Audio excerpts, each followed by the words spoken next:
Nëse nuk vepron brenda një viti nga divorci për ndarjen pasurore, mund të jetë shumë vonë.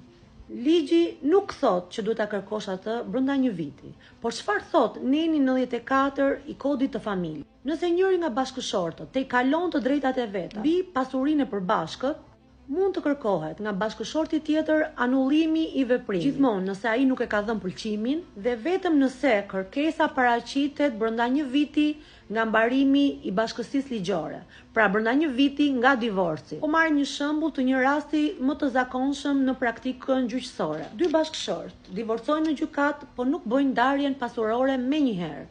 Njëri prej tyre, e zëm bashkëshorti, shet një apartament që ishte pjesë e pasurisë së përbashkët martesore. Ish bashkëshortja nuk ka dhënë pëlqimin për këtë shitje.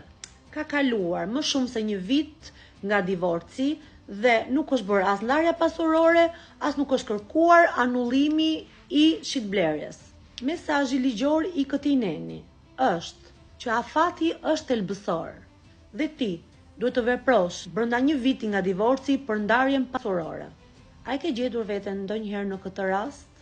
Komentoj rastin tënd specifik apo më shkruaj në inbox që të këshilloj për procedurat që mund të ndjekësh në rastin tënd.